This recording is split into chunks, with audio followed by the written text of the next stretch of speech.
bonsoir. Écoutez, nous sommes le, je sais plus, on doit être le 17 juillet, le jeudi 17 juillet. Voilà, le mois de juillet est bien entamé. Encore belle journée aujourd'hui, il fait pas très chaud. Un réchauffement climatique, ça a été que pour quelques jours. Là, ce sont des températures, voilà, très modérées en fait. On est à 26 degrés, c'est bien. Les nuits sont très fraîches. On est obligé de presque fermer les fenêtres. Cette nuit, c'était très froid. Ça a dû descendre à 15-14 degrés, vous voyez. C'est la région qui veut ça. Alors, tous ceux qui nous parlent de réchauffement climatique, enfin, on va pas remettre ça, mais vraiment, il y a une propagande autour de ça qui est incroyable. Et moi, je constate pas de réchauffement chez nous. C'est toujours pareil, quoi. C'est les années se ressemblent, en fait. Par une ou deux, il y a eu deux jours, 3 jours de canicule, c'est tout. Le reste, je vous assure, on est en plein mois de juillet, il fait pas chaud. Il fait bon, mais pas, on peut pas dire qu'il fait très chaud. On est en plein mois de juillet. Donc, moi, j'attends qu'on m'explique. Voilà, donc j'en suis à mon 2e jour de jeûne. Je me suis dit, je vais me lancer parce que c'est bien joli la théorie, mais il faut pratiquer. Et donc là, j'admets que c'est compliqué, très difficile. En tous les cas, pour moi, c'est assez éprouvant. Alors je me suis dit, je me suis donné comme objectif 3 jours. Et je sais pas si je vais tenir, parce que c'est pas qu'on a faim, c'est pas que j'ai faim, mais c'est que il y a la récompense je veux dire, le fait de, c'est vrai qu'on n'a pas forcément faim, mais on a besoin du goût, on a besoin de solliciter la dopamine à travers le plaisir de goûter, de manger. C'est pas le fait de, c'est le côté gustatif qui est très frustrant. Parce qu'en réalité, c'est vrai qu'on n'a pas forcément faim. On voit bien qu'on peut tenir, mais il n'y a pas la petite récompense de la journée, le petit repas qu'on attend le midi, la petite réponse, la petite récompense gustative qu'on s'offre tous les jours et qui nous maintient le moral et qui aide à vivre aussi. Ça, c'est très important. C'est pour ça que dans le jeûne, c'est ça l'obstacle principal. C'est que il n'y a pas le rendez-vous du midi, il n'y a pas le rendez-vous du petit déjeuner qui est très agréable, et ni du soir. Et sans se goinfrer, sans être quelqu'un qui se goinfre, ce qui n'est pas mon genre, mais il y a quand même ce petit truc qu'on s'offre et qui permet quand même de rythmer la journée, c'est ça qui est difficile. Et quand vous ne mangez pas, buvez de l'eau, c'est tout. Déjà, il faut être il n'y a plus de convivialité forcément, donc vous êtes obligé de consacrer 3, 4 jours, 5 jours sans quasiment voir personne, parce que les rencontres se font toujours autour d'un verre, d'un petit gâteau, d'un petit truc ou d'un repas. Là, vous pouvez pas imposer votre exercice aux autres, donc vous vous coupez du monde. Ça, c'est une difficulté, c'est-à-dire qu'on est carrément coupé. Tu peux pas aller au café boire un café du coup, donc tu vois pas de personne, tu vois personne du coup, vraiment personne. Et parce que tu es obligé de t'isoler quand tu fais un jeûne, c'est obligé quasiment. C'est pour ça qu'il y en a qui préfèrent le faire en compagnie, en groupe, avec une surveillance médicale, ce qui est vraiment recommandé, parce que là je le fais, bon, c'est pour tester, mais c'est vrai que je préférerais avoir une surveillance médicale pour le faire dans de bonnes conditions. C'est pour ça que je pense que je vais pas le faire très longtemps. Mais je voulais l'expérimenter pour vérifier ce que c'est, vérifier un peu en expérimentant, vérifier la théorie. Alors moi, je me sens pas en meilleure forme, hein, je me sens beaucoup plus faible, c'est logique, mais je sais pas, il y a des gens, ils disent qu'ils se sentent en forme quand ils font jeûne, tout ça. Moi non, je me sens pas du tout en forme. Je me sens beaucoup plus faible. J'ai un mal de tête constant, ça c'est clair. À chaque fois ça me le fait et là ça continue. C'est-à-dire j'ai mal à la tête et ça m'empêche de me concentrer. C'est difficile de me concentrer, de lire, de me concentrer sur quelque chose encore plus difficile. Et j'ai la tête qui est lourde et j'ai du mal à réfléchir, j'ai du mal à bien réfléchir, je dirais. Donc ça, c'est un phénomène que je constate. Je ne sais pas si on peut en déduire des conséquences biologiques, mais moi je sais que c'est éprouvant. Je pense qu'à ça, c'est très difficile de penser à autre chose, parce que moi j'ai pris l'habitude de rythmer mes journées avec des pauses déjeuner, des pauses café, et en fait je m'aperçois que je vis beaucoup autour de ça, et quand on me retire ça, il n'y a plus rien. Et en plus, il n'y a plus la convivialité, parce que tu peux plus rencontrer des gens, boire un verre, tu vois, prendre un apéro, aller boire un café le matin avec les gens du village, etc. Donc ça c'est à prendre en compte. Hein. Et mine de rien, ça semble très long, très très long. Et le temps passe très très lentement. La notion du temps est encore différente. Quand tu es jeune, ça te paraît une éternité. Moi, j'ai l'impression que ça fait 10 jours que je suis en jeûne, alors que ça fait que 2 jours. J'ai l'impression que c'est long, c'est long, c'est long. Donc, vous voyez, le temps s'étire. Tu vois pas le temps passer. Et c'est très... Ça, je vous livre tout ce que je ressens. Et donc, moi, je pense que c'est pas si facile que ça. Je l'avais déjà testé, j'avais déjà fait l'expérience. J'en avais pas un bon souvenir. Je l'avais dit, j'avais pas un bon souvenir, mais j'avais fait ça pendant l'hiver. Là, ça va mieux, c'est l'été, c'est plus facile quand même. Mais malgré tout, c'est éprouvant. C'est éprouvant, c'est pas facile. Hein. Il y en a qui arrivent facilement, hein, attention. Hein, alors là, c'est vraiment, ça dépend de chacun. Ça dépend de sa constitution, ça dépend de son métabolisme, ça dépend de chacun. Là encore, c'est propre à chaque personne. Et vous avez des gens qui sont des recordman, qui le font avec beaucoup de facilité. Et ces gens qui le font avec facilité ont tendance à imaginer que pour les autres c'est facile, puisque c'est facile pour eux. Donc ils en font facilement la promotion. Et je vois, il y a beaucoup de prosélytisme du jeûne qui est fait par des gens qui le font facilement, que même pour eux, ils en tirent presque immédiatement un bénéfice, ils se sentent mieux, plus vigoureux, plus d'énergie. Et donc ils se disent, bah voilà la solution, allez-y tous, faites le jeûne. Mais je leur dirais à ces gens-là, non, c'est pas parce que toi ça fonctionne que ça fonctionne chez tout le monde. Il faut quand même arrêter à chaque fois de globaliser et de généraliser à propos de son expérience personnelle. C'est pas parce que pour toi ça marche que ça marche pour les autres. Et je suis là pour en témoigner. Pour moi, c'est vraiment une épreuve. Je veux le vérifier, je veux le faire par rapport à certains bénéfices que le docteur Jean-Marc Sabatier a énoncé dans la vidéo. Je me suis dit, biologiquement, c'est prouvé qu'on en tire un bénéfice, mais moi je peux vous dire que psychologiquement, c'est très dur. C'est très dur pour toutes les raisons que je viens de décliner. Et donc, non, c'est pas fait pour tout le monde. Attention. Et puis, ça dépend. Et puis, vous savez, on n'est pas si costaud que ça sur le plan psychologique. Des fois, ça peut déclencher quelque chose sur le plan psychologique qui est, je sais pas, qui est pas forcément facile à vivre. Parce que je vous dis, il y a une forme d'isolement, il y a une forme de conditionnement, et puis certains ressentent certaines douleurs, et puis il y a une frustration, et puis il y a le rythme, puis d'un seul coup ta vie change, la journée, la manière dont tu vis ta journée. Alors vous dire, tu vas pas en faire une affaire, c'est 1 ou 2 jours. Oui, mais curieusement le temps s'étire.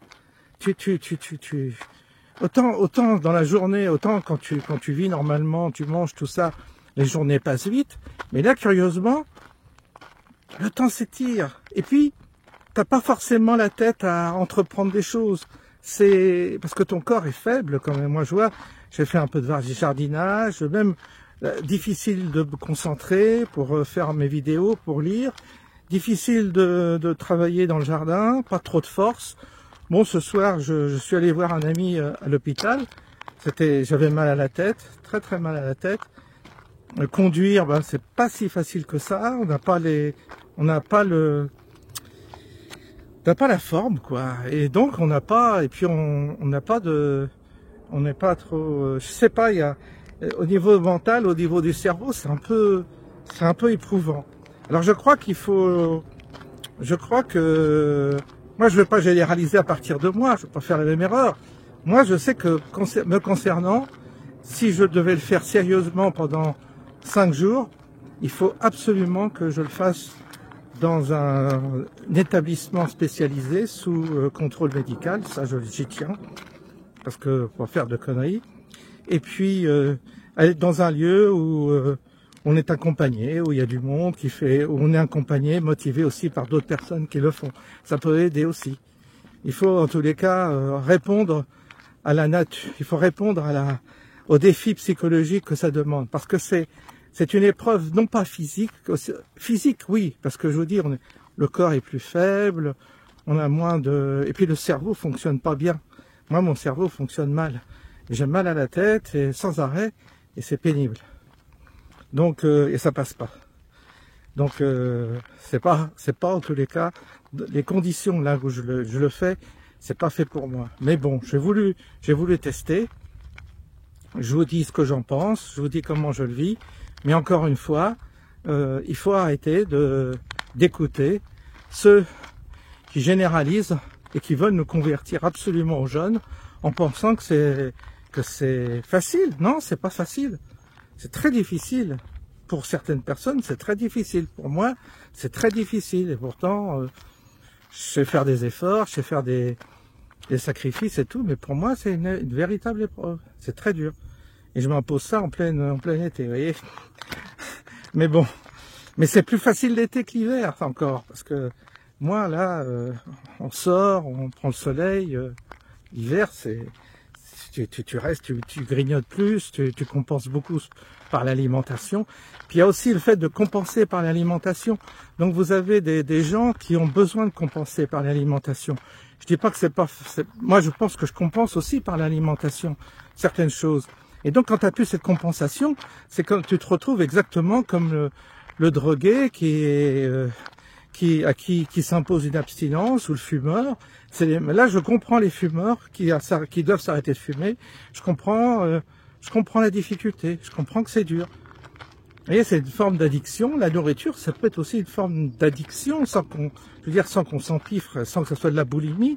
Mais normalement, il y a une forme d'addiction. C'est-à-dire, on est habitué, on est content d'avoir quelque chose à grignoter, à manger, c'est la petite récompense, c'est le petit truc, c'est le petit bonbon, j'en sais rien.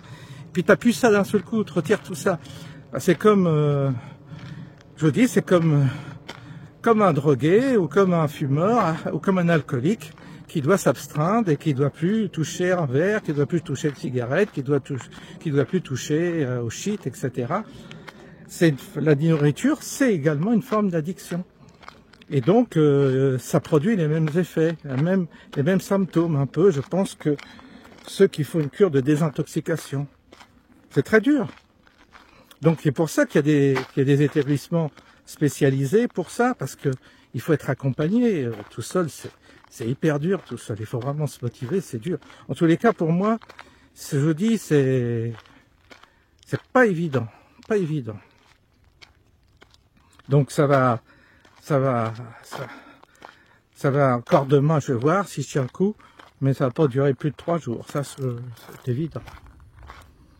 Ouais, je tiendrai pas.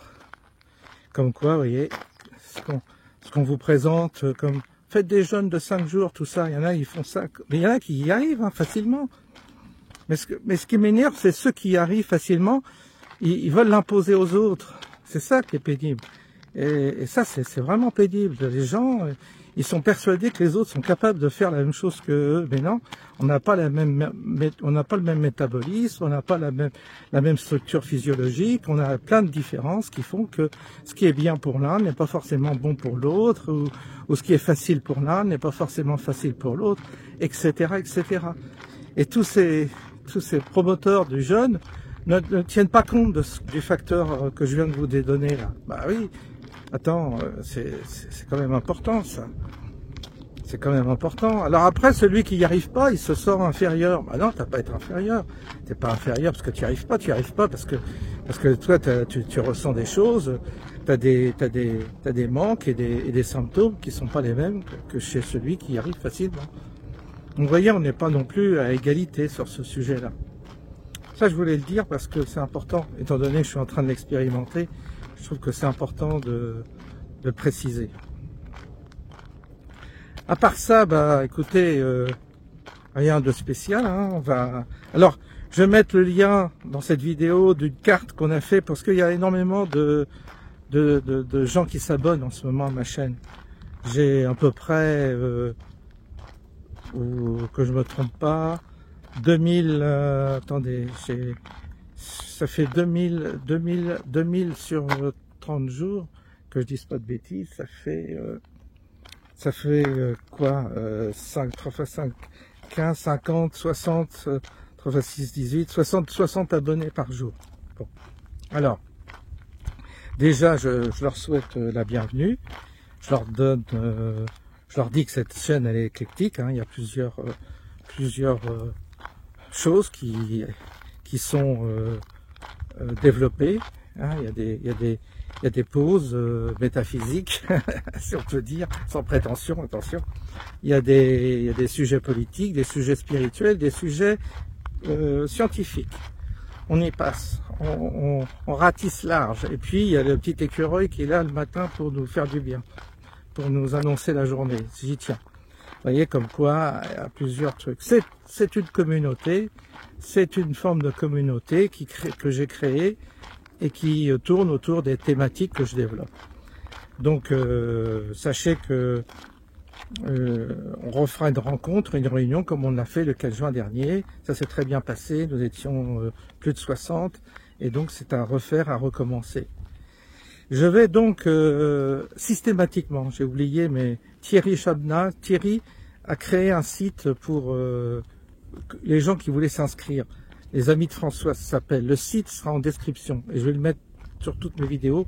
J'aurais dû penser à le faire, je l'ai pas fait. Donc le site Les Amis de François sera toujours en description. Comme ça, vous pourrez vous inscrire si vous le souhaitez. Ça permet éventuellement de savoir que vous êtes là, que vous existez. Si je passe dans le coin, je peux éventuellement vous joindre. Et aussi, ça peut me permettre de communiquer entre vous. Si vous êtes très seul, très isolé, peut-être que vous pouvez vous faire des amis grâce à ce site. Jusqu'à présent, vous avez 200 personnes qui sont inscrites sur ce site, avec la position sur la carte de France. C'est très bien fait. C'est Thierry qui s'est occupé de ça, informaticien. Enfin, informaticien, non pas de métier, mais informaticien amateur. Et donc, je vais mettre le lien en description. Comme ça, vous pourrez vous inscrire. Alors, là, j'ai pas mal de trucs à faire. Le 22, on se retrouve ici. Je vais faire une petite dédicace de mes livres aux gens qui vont venir au point du jour. Après, on ira au restaurant. C'est noté, on ne sera pas nombreux, mais c'est très bien comme ça. Petit comité, ça permet d'échanger, de parler, c'est bien aussi. Et puis, peut-être que je vais me déplacer dans le sud. C'est pas encore décidé parce que j'ai encore un truc qui doit arriver là chez moi. Donc, je ne sais pas quand est-ce que je vais situer ça. Mais peut-être que je vais aller dans le sud. Alors j'envisagerai, je passerai peut-être voir Jean-Marc Sabatier, s'il est disponible, près d'Aix-en-Provence. Et puis après, j'irai sur la côte, du côté de Vence. Vence, je ne sais pas si vous connaissez. J'ai mes habitudes là, parce qu'autrefois, mes parents avaient un appartement. Et je connais un hôtel qui s'appelle le Diana, et je me suis dit, tiens, ça serait pas mal que je prenne une chambre là pendant une semaine et que je tourne autour. Ce qui me permettrait de rencontrer certains de mes abonnés. Maintenant, si vous êtes dans le sud et que vous pensez qu'on peut se rencontrer, vous pouvez toujours me laisser un message sur ma boîte mail souffranceautravail@arobase.fr et en me laissant vos coordonnées. Je vais voir. C'est pas encore décidé, mais peut-être que je vais le faire. En tous les cas, ce qui est étonnant, c'est c'est dans cet hôtel, quand j'étais avec mes parents, il était toujours complet. Là, c'est libre. Il y a autant de chambres que vous voulez. Donc c'est incroyable. C'est incroyable qu'en pleine saison, ce soit disponible. C'est la première fois que je vois ça. En tous les cas, c'est étonnant.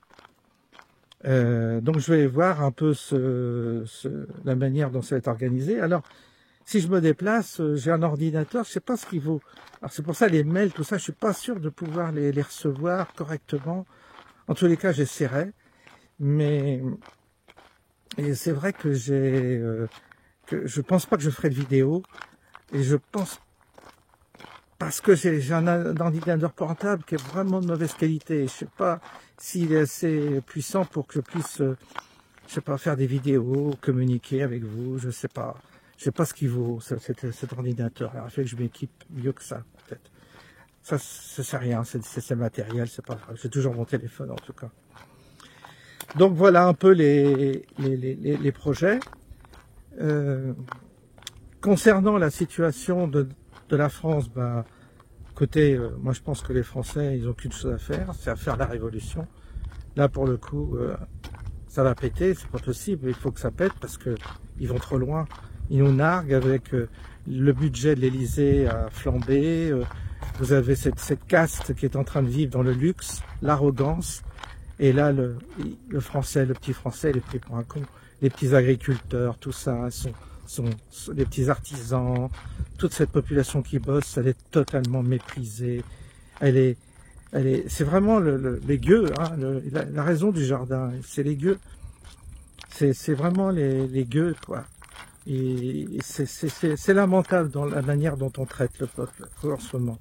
En plus, avec cette vaccination qui est en train de tuer les gens, c'est quand même dingue quand même que personne ne réagisse. Enfin, là, il va falloir que tout le monde se mobilise, j'espère, parce que sinon on va crever, hein, on va crever. On va accueillir les étrangers, on va tout leur donner, puis nous on va crever. Mais c'est quoi ce pays de merde? Vous vous rendez compte que là, les étrangers vont avoir plus que nous, alors qu'ils nous crachent à la gueule, que la moitié nous déteste, qu'ils nous imposent leur religion et tout ça. Enfin, où va-t-on? C'est quoi ce pays de merde? Mais on est vraiment con de supporter ça. Il va falloir à un moment donné que le français, ce qui lui reste de tripes, il l'utilise pour quasiment refoutre tous ces gens-là en l'air. Il faut changer, il faut retourner la table. C'est pas possible, on peut pas continuer comme ça, c'est pas possible. Vous vous rendez compte? Il y a plein de sujets qui sont hyper graves et on laisse faire, on laisse faire, on laisse faire. Non, il y a besoin de revoir beaucoup de choses, beaucoup de choses. Il faut, sinon on va crever, hein, et vos enfants vont crever. Il n'y a pas d'alternative. Hein. Si tu bouges pas ton cul, tout le monde va crever. Hein. Et si on crève, il y a rien en fait, il n'y a plus rien à perdre. Quoi. Je veux dire, il y a un moment donné, on n'a plus rien à perdre. Il faut se lancer, il faut y aller, quoi. Mais ce système, cet état profond, ça devient épouvantable, avec Davos derrière, tout ça. Enfin, renseignez-vous. Il y a beaucoup de jeunes, ils s'en foutent. Ils se bougent pas le cul, mais c'est à eux de se bouger le cul, tous ces jeunes. C'est pas aux gens de 80 ans de se bouger le cul. Merde. Qu'est-ce qu'ils foutent, les jeunes?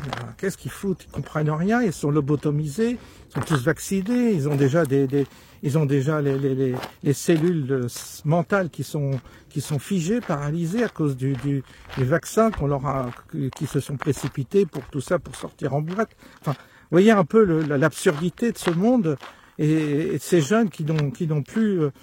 Qu'est-ce que vous voulez, cette jeunesse, elle est foutue, quoi. Si elle n'est pas capable de se révolter, pas capable de prendre son avenir en charge et de défaire toute cette idéologie, même de ce conditionnement débile. Qu'est-ce que c'est pénible de voir cette jeunesse dans cet état-là, qui n'arrive pas à se mobiliser. Ah là là là là. Non, vraiment, là, ça va plus, là. Ce pays ne va plus du tout.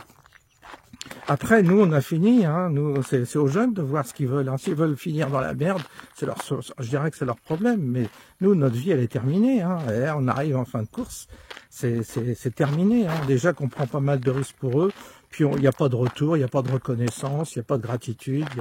Ils vivent dans une espèce je sais pas, d'assistanat, de tout. Ils attendent qu'on tout leur tombe du ciel. Je sais pas, je comprends pas.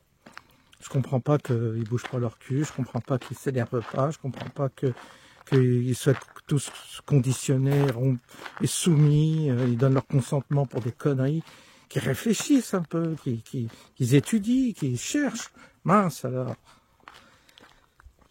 C'est quand même pas à nous de le faire, quand même, c'est plutôt à eux. Nous, on a lutté toute notre vie, on a essayé de lutter pour essayer de bouger le cul des gens, et ça bouge pas.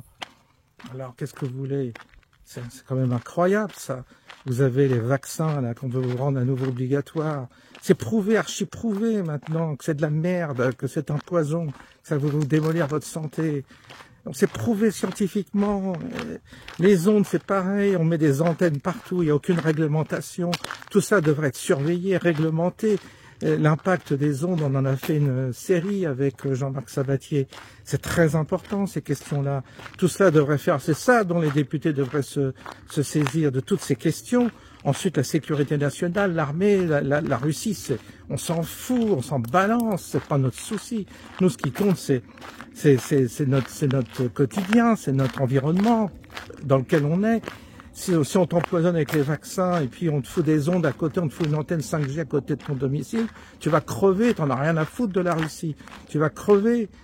Donc ça, quand est-ce qu'ils vont se saisir de ces questions-là, les jeunes, là? Parce que ça, c'est pas du réchauffement climatique, tu vois, c'est pas des pailles en carton parce que c'est bon pour la planète, c'est directement, ça impacte directement ta santé, ta santé, ton corps. Après, si vous voulez crever, crevez, hein. C'est à eux de choisir s'ils veulent crever. Après tout, c'est leur choix. Peut-être qu'ils ont envie de crever, se sacrifier et puis laisser les barbares tout démolir. Et puis ça sera no man's land et puis il n'y aura plus rien. Et voilà, ça sera comme beaucoup de pays du tiers-monde, ce sera la merde, quoi. Si ça vous voulez, bah, faites-le, hein, laissez faire, vous verrez, ça va vite arriver. Voilà ce que j'avais à dire sur cette question-là.